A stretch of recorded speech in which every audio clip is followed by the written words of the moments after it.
બનાસકાંઠા જિલ્લો એક મુખ્યત્વે ખેતીના વ્યવસાય સાથે જોડાયેલો જિલ્લો છે અને આ જિલ્લાના લોકો અલગ અલગ ખેતી કરી સારી એવી આવક મેળવતા હોય છે। ત્યારે ડીસા તાલુકાના ડાવસ ગામના દશરથકુમાર માળી નામના ખેડૂત છેલ્લા 5 વર્ષથી શક્કરટેટી અને મરચાની ખેતી કરી સારી એવી આવક મેળવી રહ્યા છે। આ વર્ષે તેઓએ 4.5 વીઘામાં કુલ 1,75,000ના ખર્ચે મરચા અને શક્કરટેટીનું વાવેતર કર્યું હતું અને તેની સામે 6,60,000 રૂપિયાની આવક મેળવી છે અને હજુ પણ તેઓના ખેતરમાં ઉત્પાદન ચાલુ છે। આ ખેડૂત અન્ય ખેડૂતો માટે એક પ્રેરણારૂપ સાબિત બન્યા છે। મારું નામ દશરથકુમાર મીઠાજી માળી છે, ગામ ડાવસ, ઉંમર 31 વર્ષ છે, અભ્યાસ 12 પાસ। પરિવાર વર્ષોથી ખેતી જ કરે છે ને 5.5 વીઘા ટોટલ જમીન છે મારી પાસે। વર્ષો પહેલાં અમે બાજરી, જે સિઝન પ્રમાણે બાજરી, શિયાળામાં બટાકા, ચોમાસામાં મગફળી, એ રીતની જે રેગ્યુલર ખેતી લોકો કરતા હોય એ રીતની ખેતી કરતા હતા। એમાં તો નહીવતે જ આવક થતી હતી, એટલું કોઈ બેનિફિટ થતું નહોતું, નહીવતે જ આવક થતી હતી।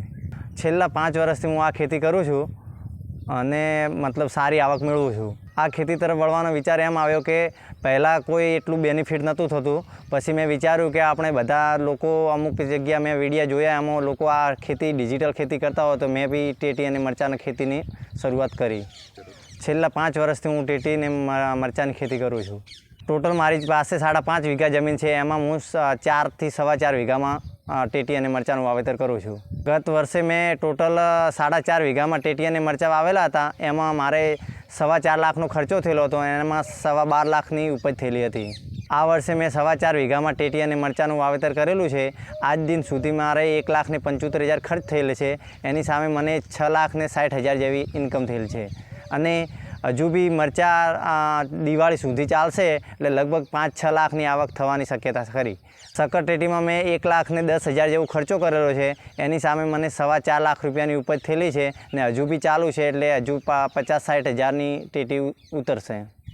મારી ટેટી જમ્મુ કાશ્મીર બી વેચાણ થયેલું છે, બીજું ડીસા માર્કેટમાં મેં વેચાણ કરેલું છે। મેં 20થી માંડીને 23 સુધી વેચેલી છે। મરચાંમાં મેં ટોટલ ખર્ચો કરેલો છે 65,000, એની સામે 2.25 લાખ રૂપિયા આવક થયેલ છે અને હજુ દિવાળી સુધી ચાલશે એટલે 5-6 લાખ રૂપિયા આવક થશે। ટેટીમાં મને 25 ટન જેવું ઉત્પાદન મળ્યું છે 4.25 વીઘામાં અને મરચાંમાં તો મારે દર અઠવાડિયેથી 10 દિવસે 400 થી 500 જબલા મરચાં નીકળે છે, એક જબલો 13 કિલોનો થાય। મરચાં મેં શરૂઆતમાં જ્યારે ચાલુ કર્યું ત્યારે મેં 55 રૂપિયાથી શરૂઆત કરી હતી ને આજ દિન સુધી મેં છેલ્લા 28 રૂપિયા વેચ્યા છે। અત્યાર સુધી 2.25 લાખ રૂપિયા આવક મળેલ છે મને।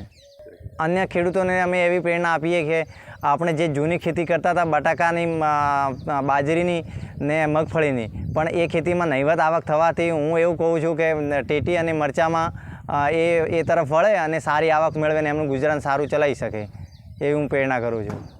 આમાં સારામાં સારી આવક છે।